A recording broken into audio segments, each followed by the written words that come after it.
Captain William Porter stood at the viewport of the U.S. frontier, watching the massive alien ships drift in formation. After years of searching the stars, humanity had finally found they weren't alone. The Galactic Coalition, an alliance of 7 advanced alien species, had detected Earth's first faster-than-light test flight and sent a delegation to investigate. Porter straightened his uniform. As the commander of Earth's first true interstellar vessel, he would represent all of humanity today. "Captain, the shuttle is ready," said Lieutenant Rogers from behind him. "Thank you, Lieutenant. Let's hope we make a good impression." The Coalition diplomatic station was enormous, a spinning wheel of metal and exotic materials Porter couldn't identify.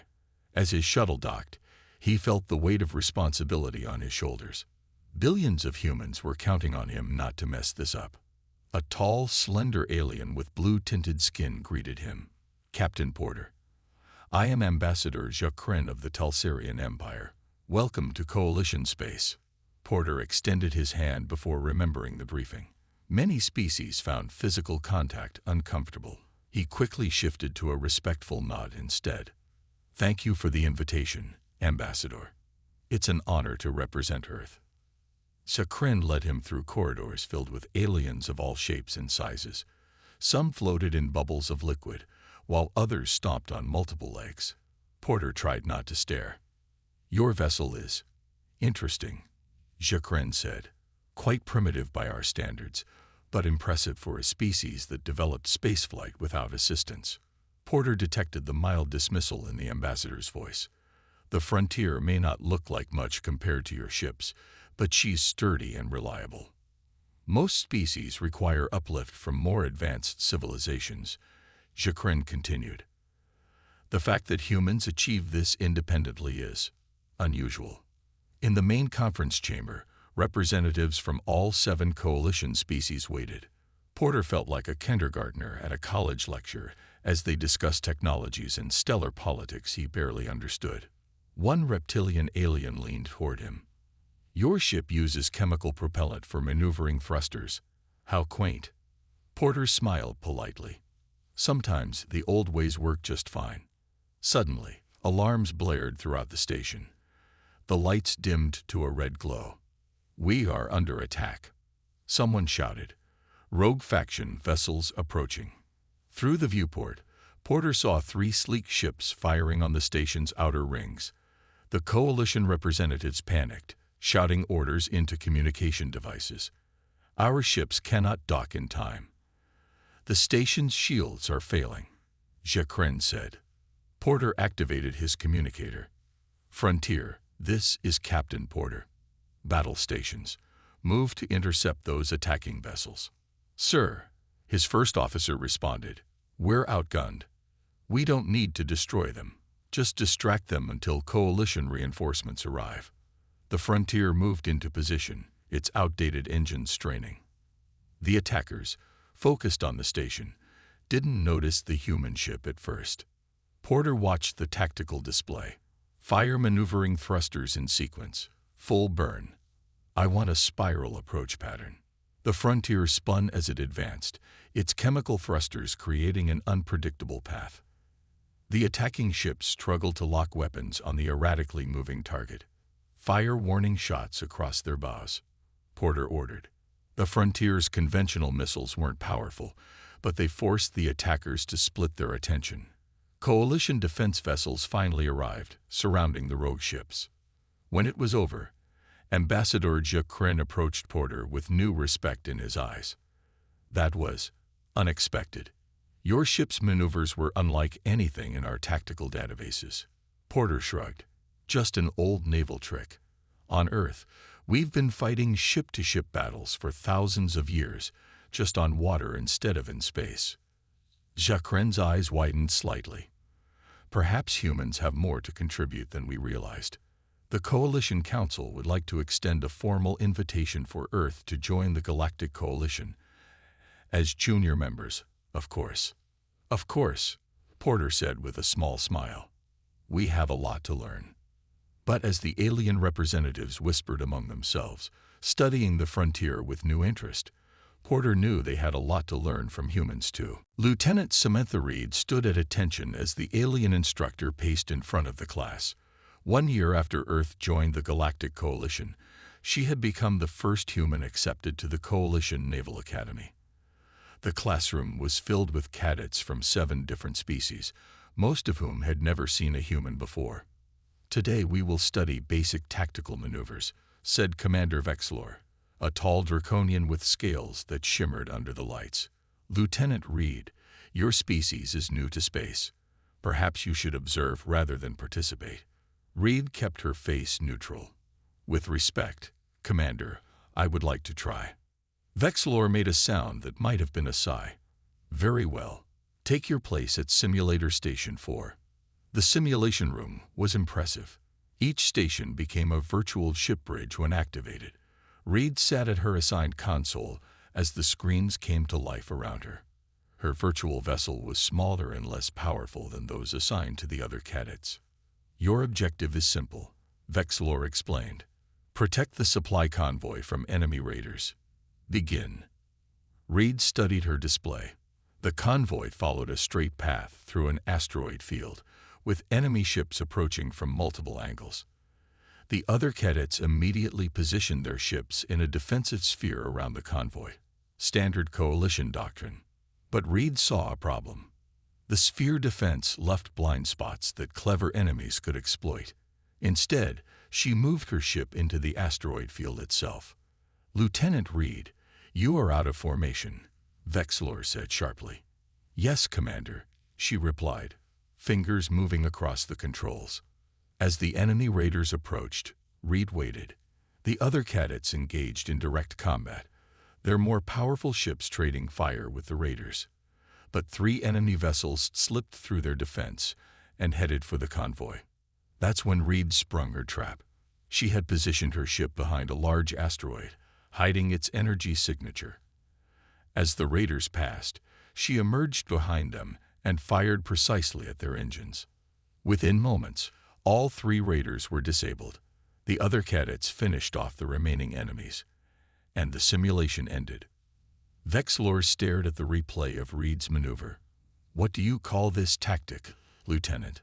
"On Earth, we would call it an ambush, sir, based on submarine warfare principles." "Submarine?" "Vessels that travel underwater on our planet. They hide beneath the waves and strike without warning." The other cadets murmured among themselves. A Telsarian cadet named Krell spoke up. "But you sacrificed your defensive position. Coalition doctrine states clearly." "Coalition doctrine assumes technological superiority," Reed interrupted. "My ship was weaker. I needed to use surprise instead of strength." Vexlor studied her with new interest. "Your approach was unexpected. The simulation was designed to teach the sphere defense tactic." "The sphere has weaknesses, sir. Enemy ships can calculate the gaps between defenders." "And you knew this how?" Reed thought of her history lessons back on Earth. "It's similar to problems we faced in naval battles on our oceans. When protecting merchant ships from submarines, a static defense was vulnerable. We learned to use depth charges and sonar to create zones of denial instead." The classroom fell silent. Reed worried she had overstepped. Later that day, Reed was summoned to the office of Admiral Kelfar, the Academy's commanding officer. The imposing Arcturian studied her with 4 eyes.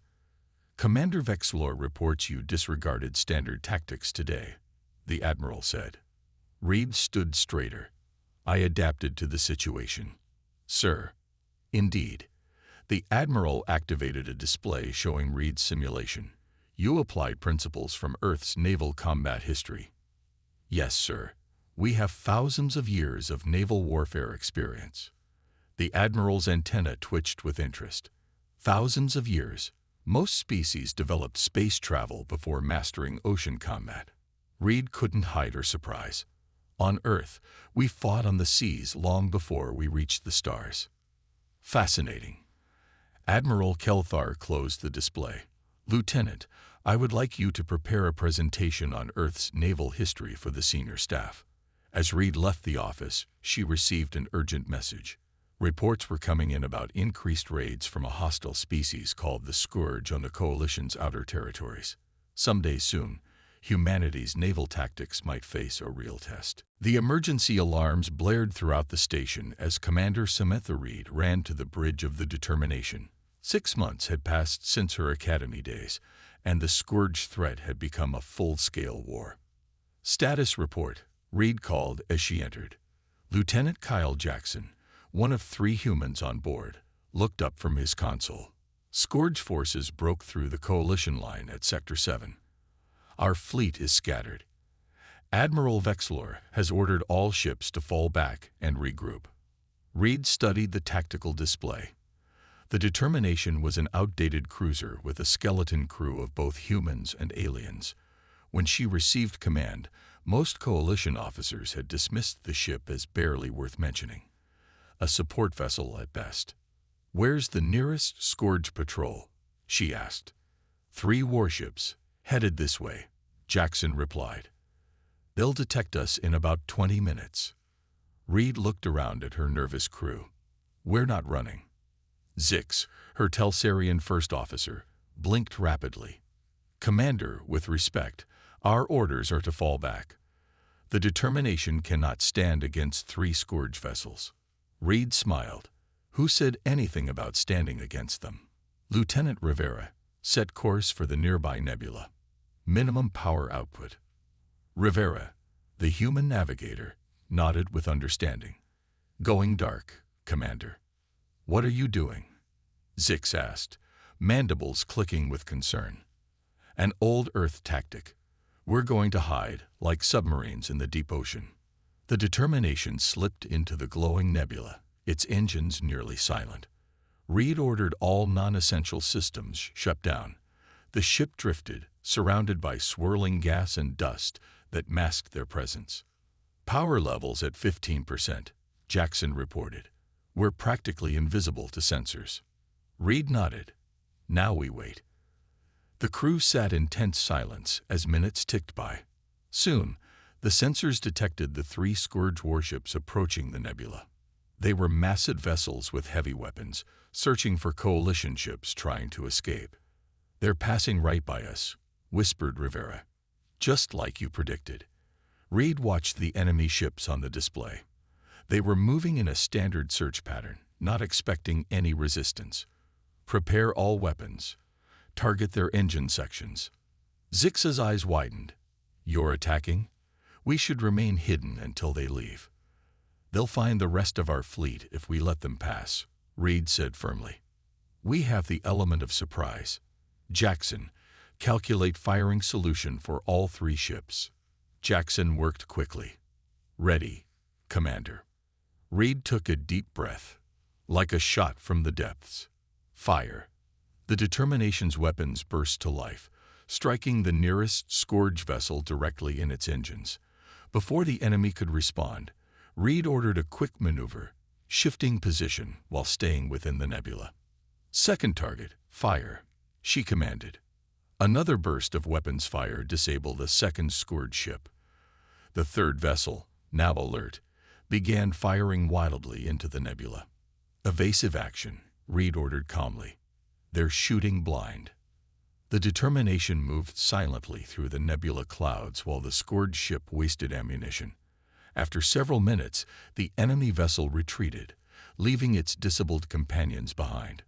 When Coalition reinforcements finally arrived, they found Reed's crew securing 2 captured Scourge vessels.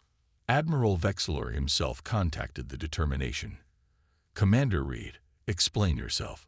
You disobeyed direct orders to fall back." Reed stood straight. "With respect, Admiral, I saw an opportunity to stop the Scourge advance using tactical principles from Earth's naval history." "What principles?" the Admiral demanded. "Submarine warfare, sir. Hide in natural cover, run silent, and strike from concealment." There was a long pause before the Admiral spoke again.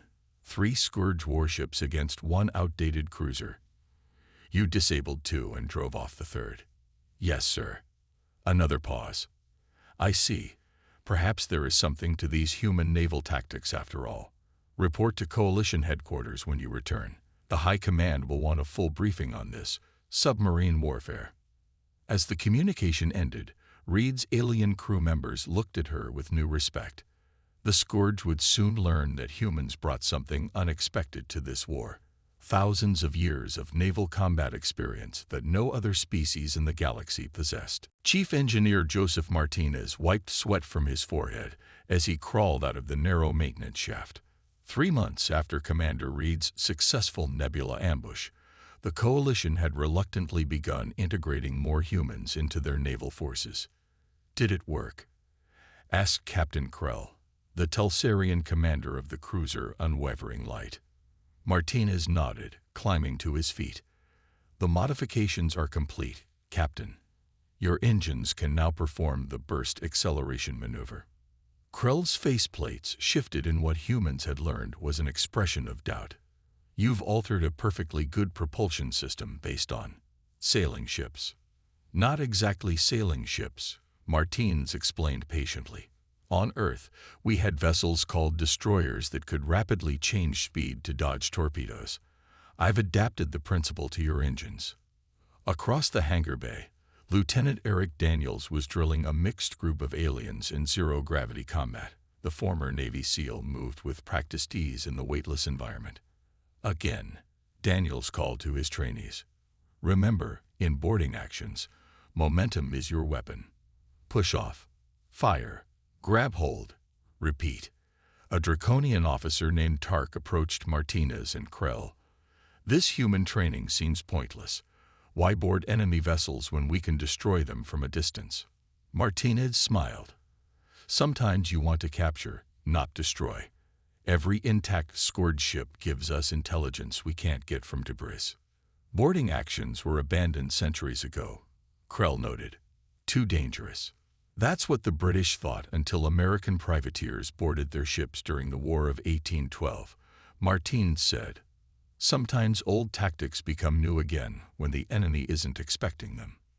Later that day, Martinez joined other human officers in a secure meeting room. Intelligence Officer Zinfar, a small tentacled alien who had become fascinated with human history, presented his findings. My study of Earth's naval warfare is revealing, Zinfar said, projecting images of ancient sea battles. Humans have been fighting on water for over 5,000 years. The tactics they developed are numerous and varied. He showed footage of Commander Reed's Nebula ambush alongside images of World War I submarine attacks. The similarity is remarkable. Captain Allen from the human delegation nodded. We've had a long time to figure out what works. Trial and error over centuries. Zinfar continued. Most coalition species developed space travel before mastering naval warfare. Our naval doctrine is young by comparison. The images changed to show modified coalition ships using human tactics against Scourge vessels. Engineer Martinez's engine modifications have increased survival rates by 37%.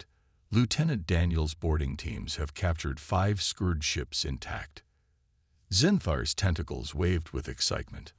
I believe humans haven't mastered space combat, despite their primitive technology. They've mastered it because of their primitive origins.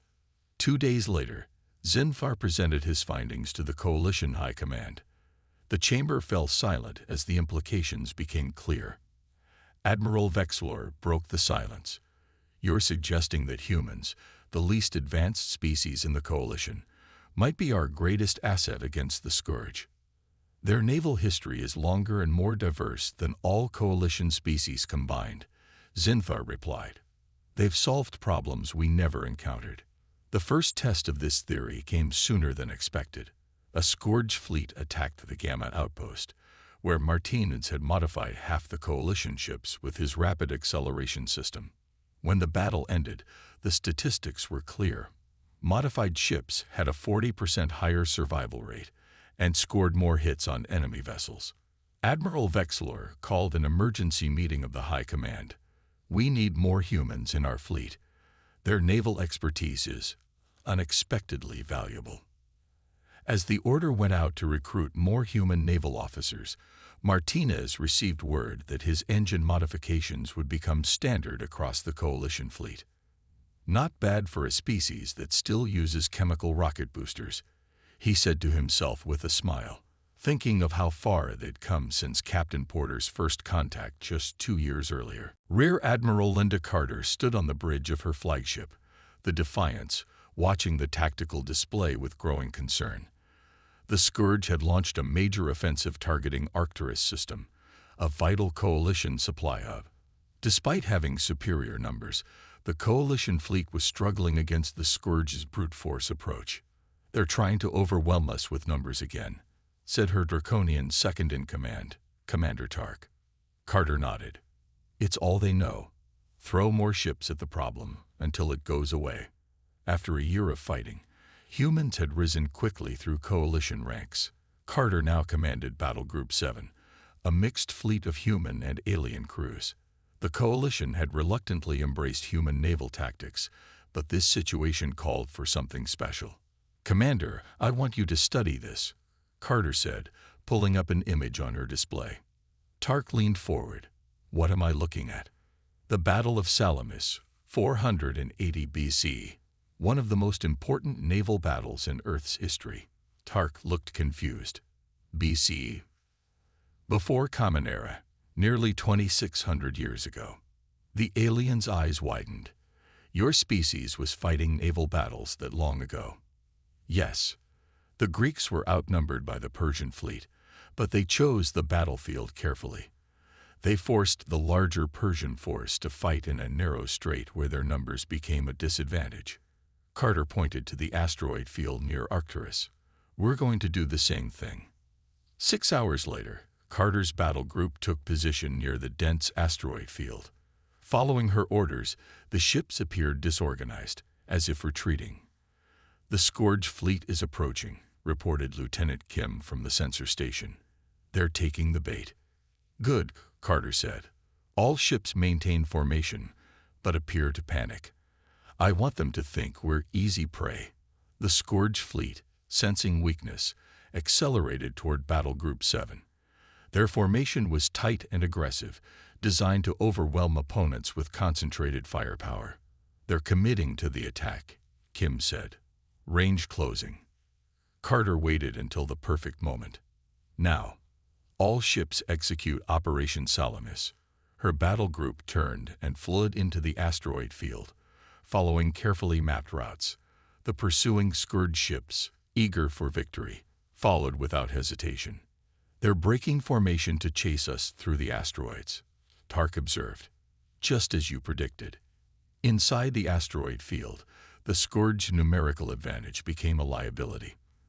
Their tight formation broke apart as ships navigated around the floating rocks. Some collided with asteroids in their haste, while others slowed to avoid crashes. "Battle Group 7, execute Phase 2, Carter ordered. Coalition ships suddenly reversed course, engaging the now scattered Scourge vessels one by one. Without their overwhelming numbers working together, the enemy ships fell quickly to the more maneuverable Coalition vessels. After 2 hours of fighting, the Scourge commander ordered a retreat. More than half the enemy fleet had been destroyed or disabled, while Carter's forces suffered minimal losses. Admiral Vexler contacted Carter personally after the battle. "An impressive victory, Admiral Carter. This strategy, Operation Salamis, you called it." "Yes, Admiral, based on an ancient Earth naval battle." "How ancient?" "It was fought over 4,000 years before humans developed space travel." Vexler was silent for a moment. "You're saying this tactic was developed for wooden ships powered by, what did you call them? Oars?" "Yes, sir. The principles of naval combat don't change much, whether you're on water or in space. Restricted maneuvering areas, force concentration, and taking advantage of terrain. These concepts are universal." The news of Carter's victory spread quickly throughout Coalition space. Coalition analysts were stunned to learn her strategy was millennia old, yet perfectly adapted to modern space warfare. At the next Coalition Naval Command meeting, Admiral Vexler made an unprecedented announcement. All senior commanders will now study Earth's naval history as part of their tactical training. Carter smiled as she received the message. Humanity had joined the galactic community as juniors, but in naval warfare, they were quickly becoming the teachers. Captain Frank Willis stood before the Coalition High Command, feeling their skeptical gazes. 3 years into the war with the Scourge, the Coalition was finally ready to launch a major counteroffensive.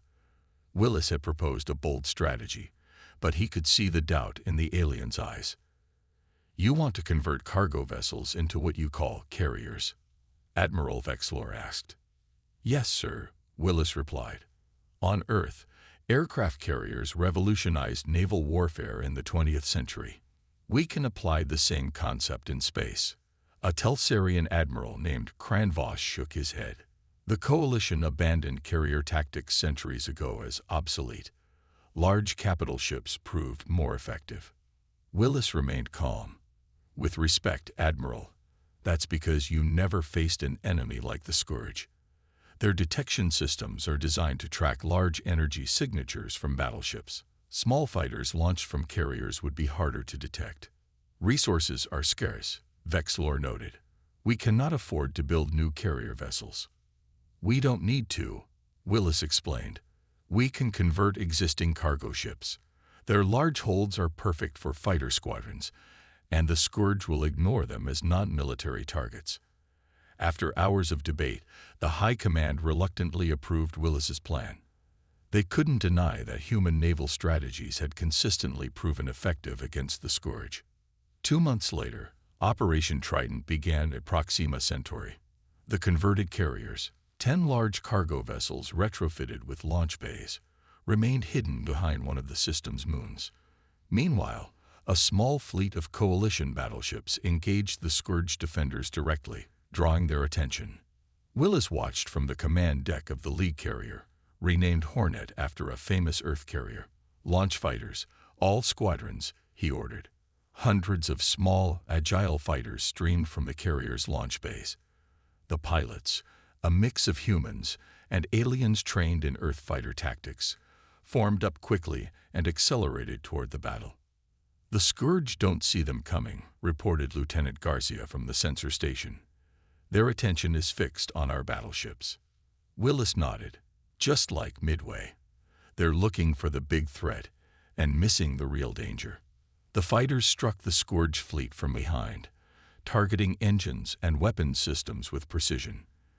The enemy vessels, designed to face large warships head-on, had minimal point defense systems. They scrambled to respond but couldn't track the nimble fighters effectively. "Second wave, launch," Willis commanded. Another wave of fighters joined the attack. The Scourge commanders became increasingly confused, unable to locate the source of the fighters. The carriers remained hidden, never entering direct combat. 3 hours later, the Scourge fleet retreated in disarray. They had lost 17 ships while the Coalition had sacrificed only a handful of fighters. The carriers themselves remained untouched. Admiral Vexlor contacted Willis afterward. "Impressive results, Captain. The Scourge were completely unprepared for your fighter tactics." "Thank you, sir. Carrier warfare worked against Earth's most advanced navies. It stands to reason it would work against the Scourge too." 2 weeks later, Coalition intelligence captured a Scourge commander. Under questioning, the alien revealed an unexpected truth. They had never encountered carrier tactics before. Intelligence officer Zinthar reported to the High Command. "Their entire naval doctrine is built around direct confrontation between capital ships. They have no strategy to counter fighters launched from hidden carriers." Admiral Vexlor turned to Willis, who had been invited to the briefing. "Captain, it seems what humans consider basic naval strategy is revolutionary in interstellar warfare." Willis thought about humanity's long history of naval innovation. Sometimes the oldest ideas become new again when the context changes. The Coalition quickly began converting more cargo vessels into carriers. The tide of the war was turning, all because humans had applied naval doctrines developed for Earth's oceans to the vastness of space. As Willis returned to his ship, he received word that Operation Trident would continue, pushing deeper into Scourge territory. His carriers would lead the way, bringing an ancient Earth concept to a war among the stars. Vice Admiral Nicol Grant surveyed the new Strategic Command Center with satisfaction. The large room hummed with activity as officers from various species worked at their stations.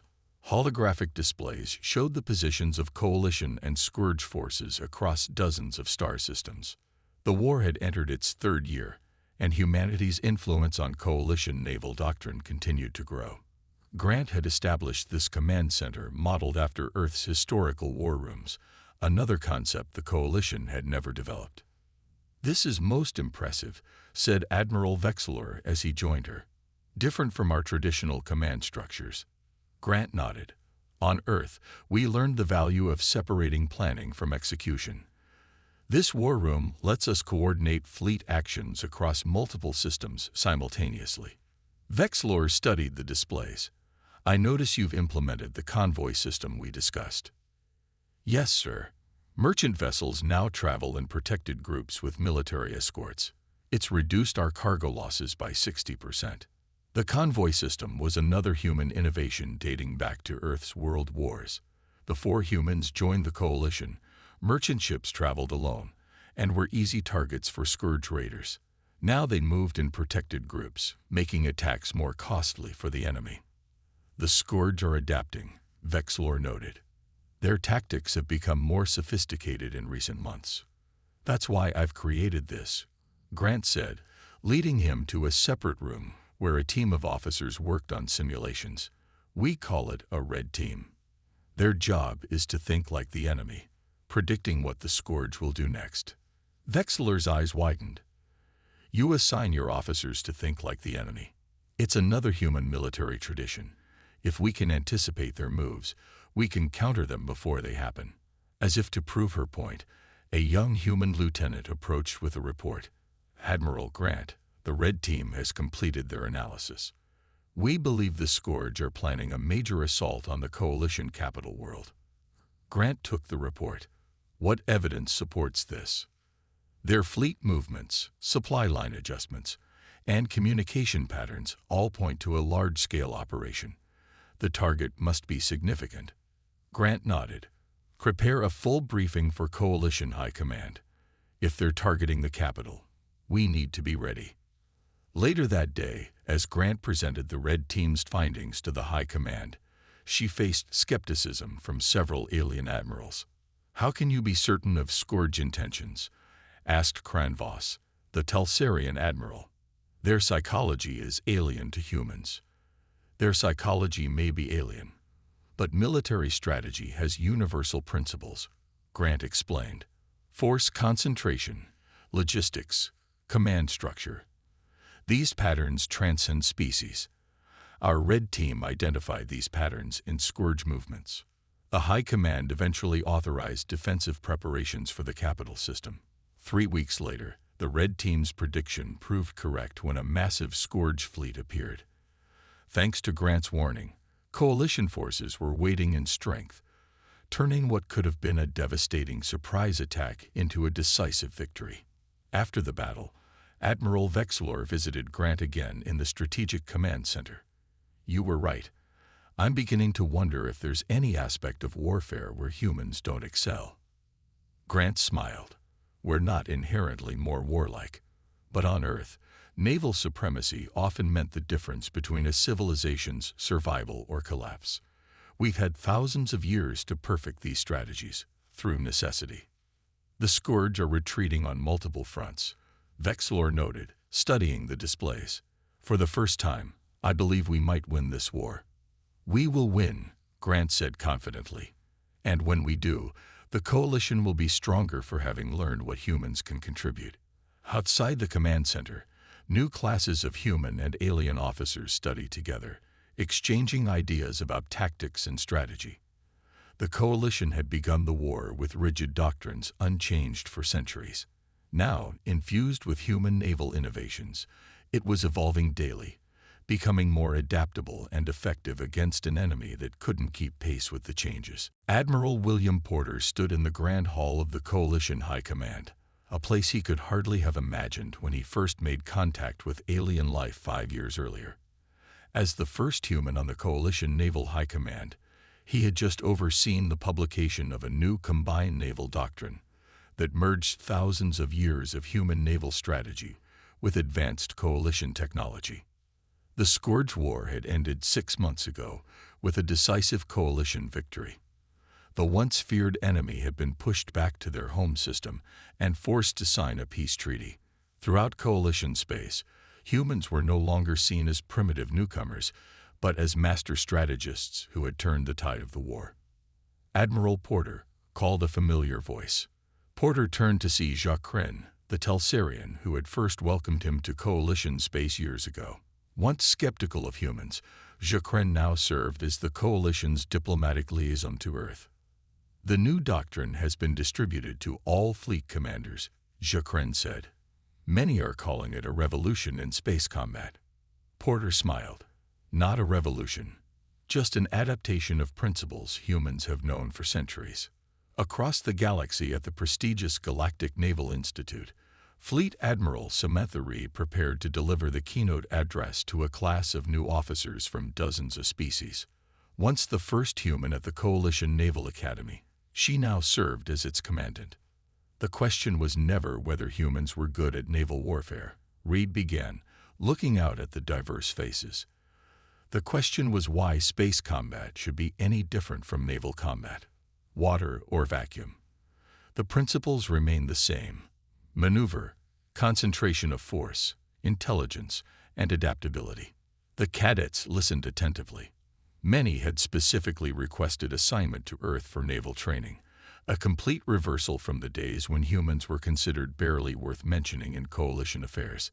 Earth's Naval Academy at Annapolis is now over 400 years old, Reed continued. That's older than some of your species have been spacefaring. We've been studying naval warfare since before many of you discovered electricity. In orbit around Earth, Chief Engineer Joseph Martinez led a tour of human shipyards for coalition engineers. The facilities now produced hybrid vessels that combined Earth naval design principles with alien technology. The carrier groups proved so successful that we've adapted the concept further, Martinez explained, pointing to a massive ship under construction. This will be the Coalition's first dedicated assault carrier, designed specifically for planetary liberation operations. Back in the Coalition capital, Admiral Vexlor sat with Captain Linda Carter, reviewing plans for the new Coalition Defense Force. I must ask you something I've wondered for years, Vexlor said. Did humans somehow foresee the need for naval tactics in space? How were you so prepared? Carter smiled and pulled out an old book from her bag. Permission to speak freely, Admiral. Vexlor nodded. We didn't just prepare for this future, we imagined it centuries ago. She handed him the book, a science fiction novel from the 20th century. Our writers envisioned space navies before we ever left our atmosphere. When we finally reached the stars, we already had centuries of thought experiments about how naval warfare might work in space. Vexlor carefully examined the ancient paper book. So your greatest strength isn't in warfare at all, but in our ability to envision possibilities that other species consider impossible, Carter finished. The same imagination that helped us survive on Earth now helps us thrive among the stars. Throughout coalition space, the Scourge War became known as the conflict that elevated humanity from newcomers to naval strategists without equal.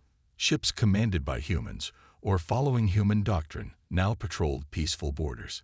The irony wasn't lost on Admiral Porter. Humanity's long history of warfare had ultimately made them valuable peacekeepers.